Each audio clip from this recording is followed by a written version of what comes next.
Bonjour à tout le monde, coach Alocissé depuis Goldbar. Voilà, la dernière fois, on avait parlé de l'objectif, comment atteindre son objectif.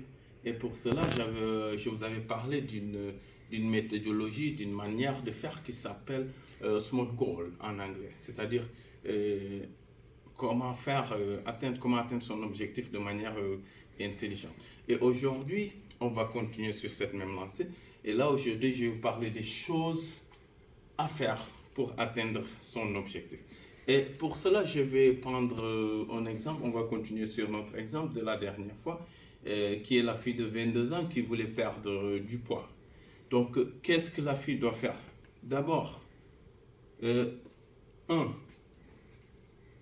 partager son objectif en sous-objectifs.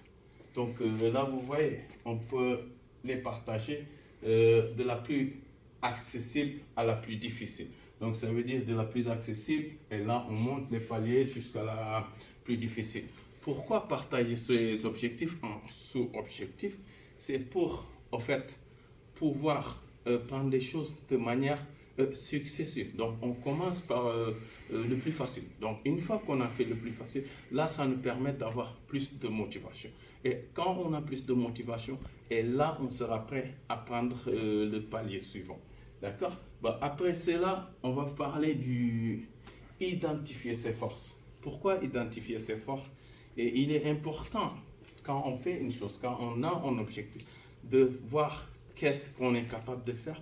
Et là, on ne va pas se focaliser sur nos faiblesses parce que ça risque de nous de presser un peu notre ego, notre motivation et tout. Là, on va juste se focaliser sur nos forces. Donc, la fille qui a envie de perdre du poids, elle va se dire, bon, j'ai été athlète, peut-être quand j'étais plus jeune, et je faisais la course de fond.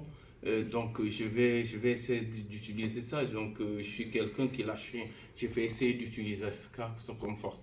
Là, la fille va avoir quelque chose avec elle qui va lui permettre de démarrer ses séances avec plus de confiance.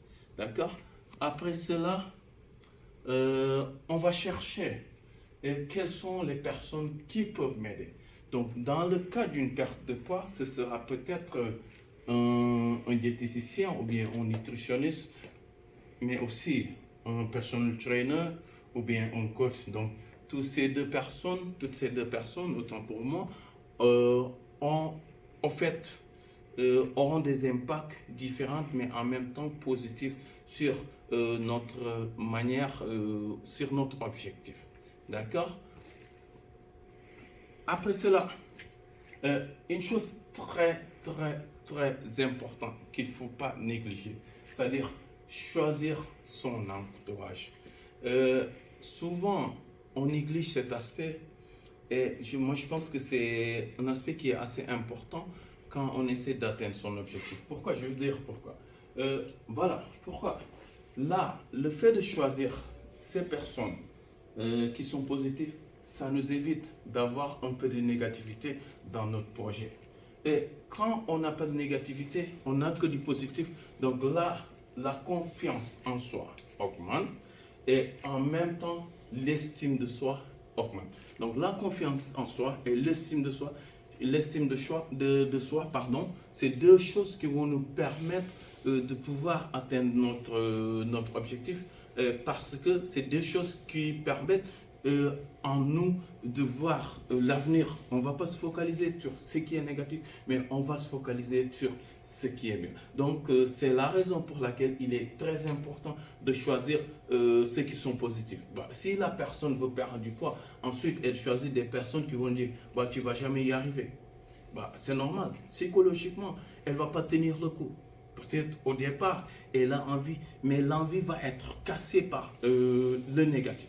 Donc, pour éviter cela, la personne doit bel et bien choisir son entourage, des personnes qui sont positives, des personnes qui vont dire, ben, écoute, on est là, tu vas y arriver, moi je vais partir avec toi faire ta course, ou bien je vais t'amener, c'est ton coach professionnel, ou bien c'est chez ton nutritionniste. Là, c'est motivant, c'est éveillant et ça donne de l'énergie. Donc, chose très importante.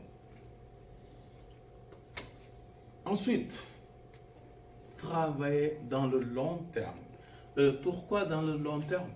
Souvent dans le court terme, on n'aura pas un résultat qui tient dans le temps. Mais par contre, quand on travaille dans le court terme, il y a là il y a le corps qui suit, il y a l'esprit qui suit. Donc on essaie de créer une forme d'acceptance et en même temps on essaie de créer une forme de routine. Parce que la routine, elle est importante dans tout ce qui est sport, dans tout ce qui est performance. Performance, ça veut dire obtenir des résultats. Donc on essaie de créer une routine qui va durer dans le temps. Et donc voilà, ce sera tout pour aujourd'hui. Et sur ce, je vous souhaite de passer une très bonne journée. Et n'hésitez surtout pas à partager, liker la vidéo. Et à bientôt. Au revoir.